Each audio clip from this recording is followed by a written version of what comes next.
चूंकि ये शाबान का महीना चल रहा है, हमारे बहुत सारे भाई जो बिदातों खुराफात के आदी हो चुके हैं, इस माह मुकद्दस के अंदर भी बहुत सारी बिदातों का इर्तिकाब करते हैं। जिस तरह से कब्रों पर जाकर के चरागा करना, मोमबत्ती और अगरबत्ती सुलगाना, इसी तरह से हलवा वगैरह बना करके खाना और ये एतकाद रखना कि अल्लाह के रसूल सल्लल्लाहु अलैहि वसल्लम के दंदाने मुबारक शहीद हुए थे और आपने हलवा खाया था। मैं आपको बताऊं, जिस जंग में आप सल्लल्लाहु अलैहि वसल्लम के दंदाने मुबारक शहीद हुए थे वो शाबान का महीना नहीं था, वो शव्वाल का महीना था। शव्वाल सन 3 हिजरी के 7वें तारीख को ये जंग पेश आई थी, जंग उहुद जो हुई थी, जिसमें आप सल्लल्लाहु अलैहि वसल्लम के दांत शहीद हुए थे। इसलिए अगर कोई उस मुनासबत से इस चीज को कर रहा है और दीन समझ करके कर रहा है तो इसी को बिदात कहा जाता है। जब हम अपने भाइयों को ये बात समझाते हैं कि देखें अल्लाह का दीन मुकम्मल है, जैसे अल्लाह के रसूल ने अमल किया है वैसे अमल करो, जितना अमल किया है उतना अमल करो, न इस दीन के अंदर कमी की गुंजाइश है, न इस दीन के अंदर इजाफे की गुंजाइश है। इस दीन के अंदर कमी करोगे तो भी खयानत होगी, इस दीन के अंदर अगर ज्यादती करोगे तो भी खयानत होगी। हमको यह बताया जाता है, बल्कि हमको गालियां तक दी जाती है कि ये नमाजों से रोक रहे हैं, कुरान से रोक रहे हैं। आपको पता है ना, 15वीं शाबान को सलाते अलफिया करके एक नमाज पढ़ी जाती है, सराहतन बिल्कुलिया बिदात है, दीन के अंदर इसका कोई वजूद नहीं है, इस्लाम के दीन में कोई नमाज नहीं है। जब हम अपने भाइयों को यह बात समझाते हैं कि ये सब गलत है तो हमको यह बताया जाता है कि ये तो नमाज पढ़ने से रोक रहे हैं। मैं आपसे सीधा सा एक सवाल करता हूं, अभी जब खुतबा खत्म होगा तो आप कितनी रकात नमाज पढ़ेंगे?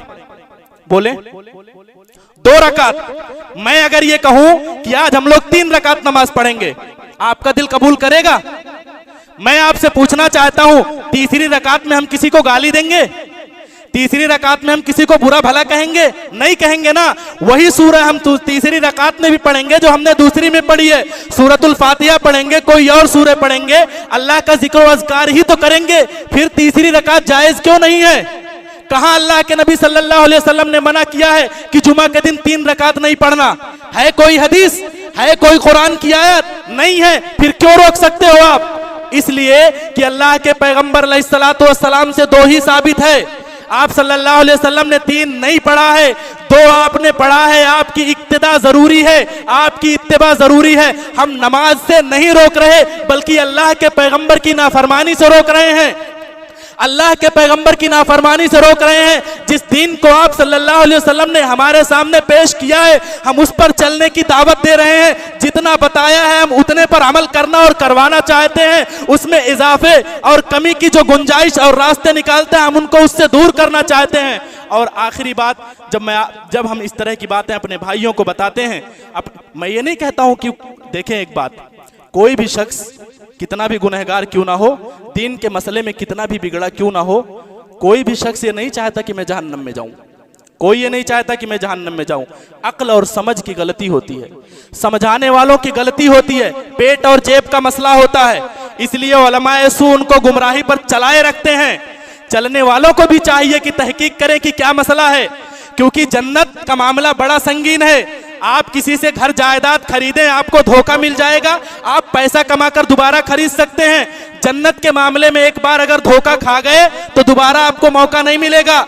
इसलिए इतने आसानी से ऐसे अंधी तकलीद और अंधी पैरवी नहीं करनी चाहिए। और जब अपने भाइयों को हम यही बात समझाते हैं तो हमको कहते हैं ये बिदाते हसना है, ये बिदाते हसना है, अच्छी बिदात है। इमाम मालिक रहमहुल्लाह ने बयान फरमाया, मन इब्तदा फिल इस्लाम बिदातन यरा हसना फ़क़द ज़अमा अन्ना मुहम्मदन खान रिसाला लिअन्न अल्लाह यक़ूल अल यौम अकमलतु लकुम दीनकुम व अतममतु अलैकुम निअमती व रदीतु लकुमुल इस्लाम दीना फमा लम यकुन यौमइदिन दीना फला यकुनुल यौम दीना। इमाम मालिक ने बयान फरमाया, लोगों सुनो, जो आदमी दीन के अंदर बिदात ईजाद करता है फिर उसको हसना कहता है, यरा हसना, वो कहता है कि ये बिदात हसना है। इमाम मालिक कहते हैं फ़क़द ज़अमा अन्ना मुहम्मदन खान रिसाला, ऐसा आदमी जो अपनी बिदात को हसना कहता है वो दरअसल ये कहना चाहता है, नऊज़ बिल्लाह सुम्मा नऊज़ बिल्लाह। वो इमाम मालिक बयान फरमाते हैं, ऐसा आदमी ये बयान करना चाहता है कि मुहम्मदुर रसूलुल्लाह ने रिसालत पहुंचाने में खयानत की है।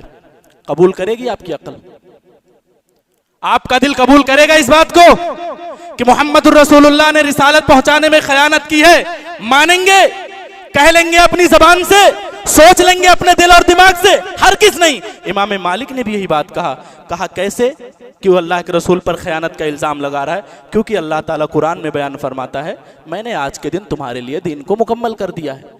और उसके बाद इमाम मालिक बयान फरमाते हैं कि जो उस दिन यानी रसूल अकरम सल्लल्लाहु अलैहि वसल्लम के दौर में जो दीन नहीं था, आज दीन नहीं हो सकता। यानी इमाम मालिक रहमहुल्लाह उस बिदात को, जो पहली बात तो तफरीक ही नहीं है, सैया और हसना की कोई वही नहीं है। आप हर खुतबे में बयान सुनते हैं कि अल्लाह के रसूल सल्लल्लाहु अलैहि वसल्लम का रास्ता सबसे बेहतरीन है, उनका रास्ता सबसे अच्छा है, और दीन में कोई भी चीज ईजाद की जाए वो बिदात है, और हर बिदात गुमराही है, और हर गुमराही जहन्नम में ले जाने वाली। आप हर खुतबे में सुनते हैं, आप हर खुतबे में इस बात को सुनते हैं। गोया कि इमाम मालिक ये बयान फरमा रहे हैं कि अगर कोई बिदात को हसना कहता है तो ये ज्यादा डेंजर है। बिदाते सैया के मुकाबिल में बिदाते हसना ज्यादा डेंजर है, क्योंकि बिदाते सैया को आदमी गुनाह मान रहा है तो कम से कम बिदाते हसना को दीन का हिस्सा मान रहा है, और ऐसा दीन मान रहा है जिसको अल्लाह के रसूल ने जानकर अपने उम्मत को नहीं बताया है। लिहाजा ये सब गुमराहियत वक्त